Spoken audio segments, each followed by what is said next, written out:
Hello everyone, my name is Delecia Davids. I am a lecturer in the Faculty of Education, and today it is my privilege to tell you a little bit more about why you should become a teacher. So if you are grade 12 and you are wondering why it is that you should become a teacher, I'm going to share some questions with you as well as some ideas that can help you to make that final decision. So a little overview about my presentation today. So I want to tell you a little story about curiosity. So before I have you reflect on what it is that you would like to do in this journey of becoming a teacher, I'd like to tell you a little bit of my own story. And then also I have quite a bunch of questions that I'd like to help you with so that you can think about your own journey going forward.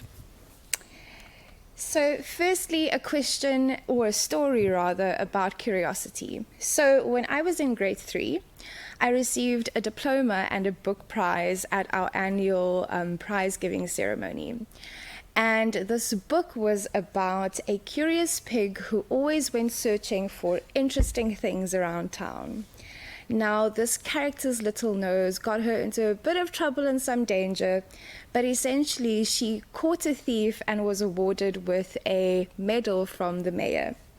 Now, what was significant about this book was that it was the first English book that I had received as a gift from anyone, and it really activated my own curiosity and love for learning through books and later on educational material as well. Why do I tell you this story? Well, I believe that who you are is how you teach, and the teacher that gave me this book was one of the inspirations why I later in my life actually realized that maybe becoming a teacher was one of the most important things that I could do with my life. Now, I have a little bit of a pet peeve when it comes to thinking about who we become in our adult lives, and oftentimes I find that we ask young kids and students your age the question about what do you want to be, but instead I think we should be asking the question of what problem is it that you'd like to solve. Now on the screen you'll see that there are top 10 skills of 2025, which is a list of skills that are often published by the World Economic Forum, and through their data they help us to see what are the skills that are necessary for a thriving world.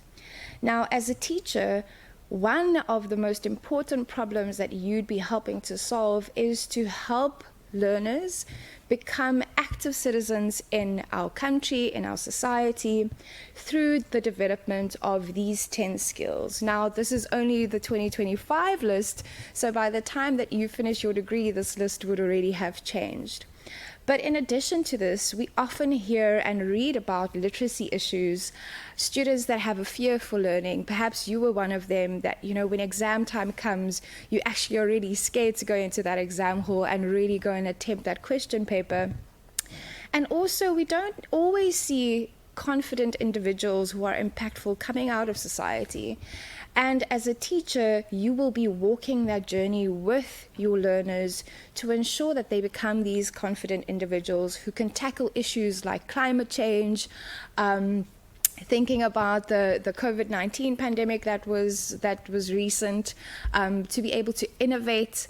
So as they say, teachers really are the instigators of all other professions, and as you walk that journey with students, you will be activating their love and their curiosity for learning with whatever it is that they decide who they like to become, or also the problem that they'd like to solve. Now, my first question for you is, what are your motivations? And the reason I put these two different motivations, the intrinsic and the extrinsic motivation, on the screen is oftentimes people think about teaching and education, and actually this is a little bit of a myth, as a career that has long holidays and that they end work around 3 o'clock. Now I can tell you as a teacher in a university setting that is far from the truth. Also, you think about perhaps the salary and benefits, and while these things are important for us to live and work, they should not be the only reasons why you think of teaching as an enticing career.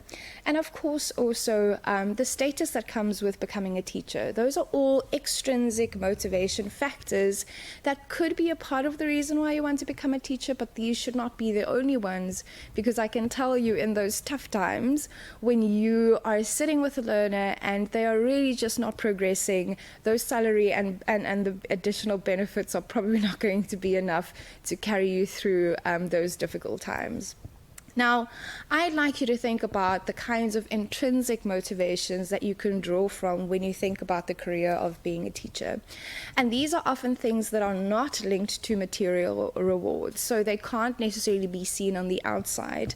And these motivations come from knowing that you have the ability to impact and influence an entire nation. You might see 30, 40, if you're lucky, 20 students in your class and think that your impact is so small. But remember that these are individuals that will go out into the workplace. They might even go overseas, and they will be impacting their little communities in a specific kind of way. And oftentimes we draw inspiration from the people who guided us along the way. Then, of course, you have the immense privilege, but also a responsibility of walking alongside a young mind, and also to be able to ignite a love for learning. Now, these are not things that are easily, you can't easily see them, and so those intrinsic motivations, you really have to dig a little bit deeper to understand if these are the things that motivate you, and possibly at least one of these should be a part of how you think about becoming a teacher. Then I'd also like you to draw your attention to your own strengths and talents. Now, these 5 clues to talent on the screen currently refer to flow, rapid learning, glimpses of excellence, yearning, and satisfaction. Now, flow, I don't know if you've ever felt a time where you really just forgot about what was happening in the world. You forgot to get up to eat. You were so engrossed in the activity that you were doing. And I'm not talking about watching series, okay? However, when you are in a state of flow, you are really focused and you are enjoying what it is that you're doing. And so think about the kinds of activities in your life today that gets you to that state of flow. And that might be one of the first clues that you can figure out whether you should become a teacher. When it comes to rapid learning, of course, these are activities or skills that you pick up quickly. Some of us are really talented at playing an instrument. Some people are really talented at just, being able to pick up a bat and then to hit a cricket ball. So what are activities that you pick up really quickly? I'm an avid dancer, and so when I watch people, I generally pick up dancing quite quickly, which is one of the reasons why I was interested in physical education as one of my subjects when I was doing my undergrad. And so again, rapid learning, thinking about the activities that you pick up quite easily, are things that help you to see whether you are suited to becoming a teacher and whether you should pursue that as a career path. Then glimpses of excellence. These are activities that you often do, and then you go, wow, how did I do that? Oftentimes for me, when I write something and I go back and I go, yo, did you really write that? And that, of course, is very important for me as a teacher, but also for my own career as a researcher. And that's how I'd like you to think about these glimpses of excellence for you. Perhaps you can just get up in front of an audience and start speaking, and people really just hang on every word that you say. Or perhaps you can really just think about, mathematics or data in a very quick way. And so that helps you to see that actually these are things that you're good at that you might be taking for granted. Then second to last, we have yearning. These are activities that you absolutely cannot wait to start. What are the things that really get you up in the morning? What are the things that excite you? You just finished that activity and then you want to start again. Is it playing a sport? Is it singing? Is it being able to write stories or being able to create really cool graphics or videos? There are a lot of activities that help you to see and that fit within the educational profession that you were able to bring to the degree program. And then finally, satisfaction. So this is that really feel-good hormone that comes when you finish an activity and you just go, you know what, this is what I was meant to do. And particularly in relation to education, I must tell you a little bit of this story. So I didn't initially think that I wanted to be a teacher. I actually came to the university to study civil engineering. When I tell my students that, we all have a little giggle about that. But I had a very big interest in science and mathematics. And this brings me back to the question earlier on about what is the problem that you want to solve versus what you want to become. And so my interest for mathematics and science, I actually brought into natural science as my subject specialization once I figured out that actually I should have been a teacher. And when I had to make that decision to change degrees, I really sat and I thought, what have been the things that I was good at, that I could pick up naturally? And I reflected and I thought, wow, there's been a lot of mentoring in my life as a young adult. There has been times where I had to guide people. I always coached different dances. And so when I really looked at it, I saw that actually I was walking alongside people, teaching them a new skill or some new content to create something beautiful. And that's when I really realized that education was for me, and I haven't looked back since. So these 5 dimensions of figuring out what your strengths and talents are helpful for you in your final decision to choose education. And then, of course, we all are not great at all things all the time, and I am someone who believes in lifelong learning. So the last question you need to ask yourself is, which parts of yourself do you still need to develop? And I've put a long list of things on the screen for you, but think about how to teach complex ideas to learners, for instance. Whether you have the confidence to speak in front of many people. How do you determine whether learners are in fact developing new knowledge, or if what you are teaching them is just something that looks very exciting?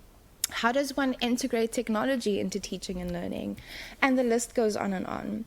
And so what I want to bring your attention to with this slide in particular is that it is our job as the Faculty of Education to develop these skills for you, to help you to learn the theories, the practical applications that underpin education. Because to the naked eye, it might look like someone is just coming into the classroom and just speaking off a few slides, but it takes a lot of preparation. It takes intentional creation and creativity when you're thinking about how is it that I'm going to bring about learning for my learners today. And so I'm not asking you to come with all of the skills already, otherwise you wouldn't need our faculty, but we will be there to walk alongside you as you would do with younger learners to develop your capacity to become a teacher who is impactful. And so as I close this off, I'd just like you to remember that who you are is how you teach. And this brings me back to that story about curiosity in the beginning that I told you. I think I'm a very curious person, and that has evolved into loving learning. I learn with my students every single day. You can constantly find me in a book nook reading something new, and that is the kind of teacher that I am in the classroom. I invite us to go and explore. We investigate new things in the classroom, and I hope that I inspire my students in the way that you, as an inspiring teacher, will inspire the next generation as well. Thank you very much for listening. I hope that these questions will guide you into making that final decision. And if you do decide to make Stellenbosch your choice for developing the skills as a teacher, I'll see you in your first year class. Thank you very much.